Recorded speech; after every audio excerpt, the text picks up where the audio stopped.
How the Grinch Stole Christmas by Dr. Seuss. Every Who down in Whoville liked Christmas a lot, but the Grinch, who lived just north of Whoville, did not.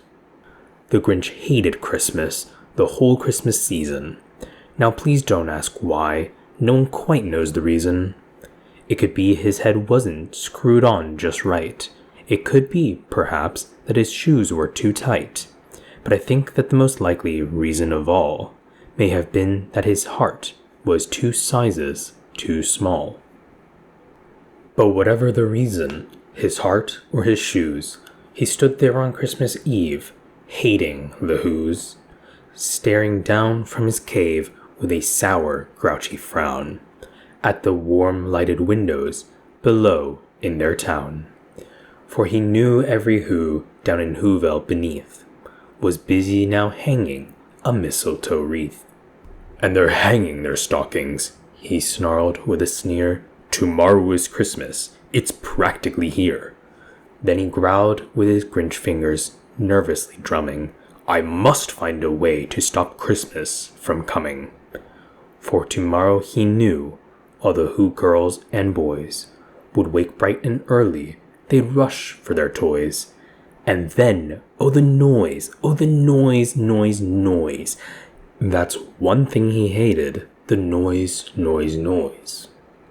Then the Whos, young and old, would sit down to feast. And they'd feast, and they'd feast, and they'd feast. They would feast on Who pudding and rare Who roast beast, which was something the Grinch couldn't stand in the least. And then they'd do something he liked least of all. Every Who down in Whoville, the tall and the small, would stand close together with Christmas bells ringing. They'd stand hand in hand, and the Whos would start singing. They'd sing, and they'd sing, and they'd sing. And the more the Grinch thought of this Who Christmas sing, the more the Grinch thought, "I must stop this whole thing. Why, for 53 years I've put up with it now. I must stop this Christmas from coming. But how?" Then he got an idea. An awful idea. The Grinch got a wonderful, awful idea. "I know just what to do." The Grinch laughed in his throat, and he made a quick Santa Claus hat and a coat. And he chuckled and cluckled, "What a great Grinchy trick. With this coat and this hat, I look just like Saint Nick. All I need is a reindeer." The Grinch looked around, but since reindeer are scarce, there was none to be found. Did that stop the old Grinch? No, the Grinch simply said, "If I can't find a reindeer, I'll make one instead." So he called his dog Max, and he took some red thread, and he tied a big horn on the top of his head. Then he loaded some bags and some old empty sacks on a ramshackle sleigh, and he hitched up old Max. Then the Grinch said, "Get up!" and the sleigh started down toward the home where the Whos lay a snooze in their town. All their windows were dark, quiet snow filled the air. All the Whos were all dreaming sweet dreams without care. When he came to the first little house on the square, "This is stop number 1, the old Grinchy Claus hissed, and he climbed to the roof, empty bags in his fist. Then he slid down the chimney, a rather tight pinch, but if Santa could do it, then so could the Grinch. He got stuck only once, for a moment or two, then he stuck his head out of the fireplace flue, where the little Who stockings all hung in a row. "These stockings," he grinned, "are the first things to go." Then he slithered and slunk, with a smile most unpleasant, around the whole room, and he took every present. Popguns and bicycles, roller skates, drums, checkerboards, tricycles, popcorn and plums, and he stuffed them in bags. Then the Grinch, very nimbly, stuffed all the bags, one by one, up the chimbley.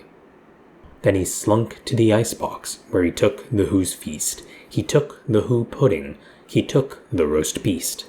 He cleaned out that icebox as quick as a flash. Why, that Grinch even took their last can of Who hash.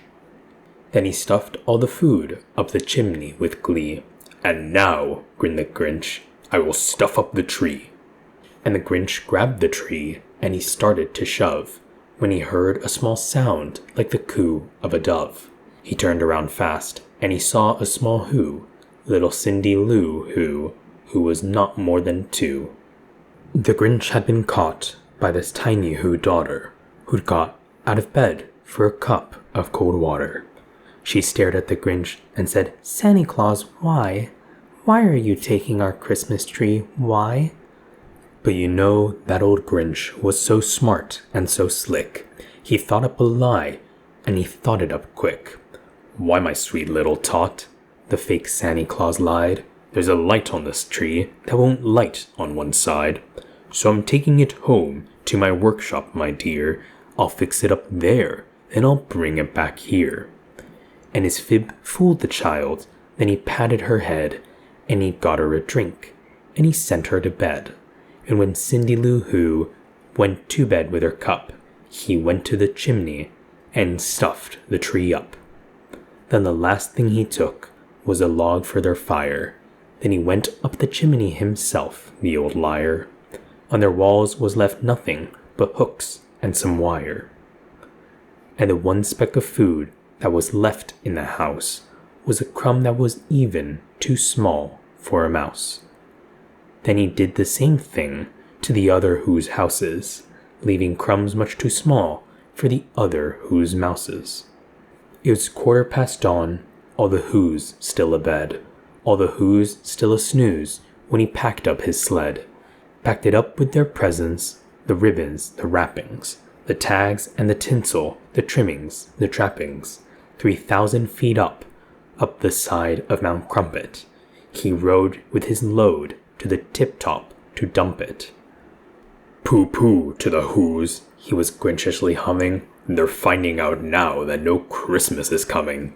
They're just waking up. I know just what they'll do. Their mouths will hang open a minute or two. Then the Who's down in Whoville will all cry boo-hoo." "That's a noise," grinned the Grinch, "that I simply must hear." So he paused, and the Grinch put his hand to his ear. And he did hear a sound rising over the snow. It started in low, then it started to grow. But the sound wasn't sad. Why, this sound sounded merry. It couldn't be so, but it was merry, very. He stared down at Whoville. The Grinch popped his eyes. Then he shook. What he saw was a shocking surprise. Every Who down in Whoville, the tall and the small, was singing without any presents at all. He hadn't stopped Christmas from coming. It came. Somehow or other, it came just the same. And the Grinch with his Grinch feet, ice cold in the snow, stood puzzling and puzzling. How could it be so? It came without ribbons. It came without tags. It came without packages, boxes, or bags. And he puzzled 3 hours till his puzzler was sore. Then the Grinch thought of something he hadn't before. Maybe Christmas, he thought, doesn't come from a store. Maybe Christmas, perhaps, means a little bit more.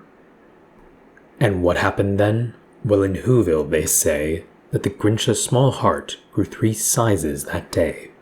And the minute his heart didn't feel quite so tight, he whizzed with his load through the bright morning light. And he brought back the toys and the food for the feast. And he himself, the Grinch, carved the roast beast. Thank you very much for listening. I decided to do something a little special for the holidays. There might be a bit more. I will have to see basically what I end up having time for. I have been slightly delayed in the reading of the other book, in The Secret War. That will still be happening. I'm still just very busy. I've had other stuff on my plate, and so it'll be a while before that.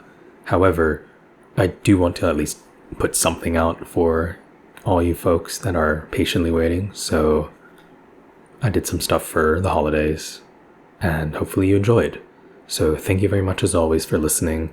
If you enjoyed it, subscribe. You don't have to. If you want to put a like, you can. If you have any comments that you want to add about any of my work, just put it down there. I always appreciate it, seeing all the comments.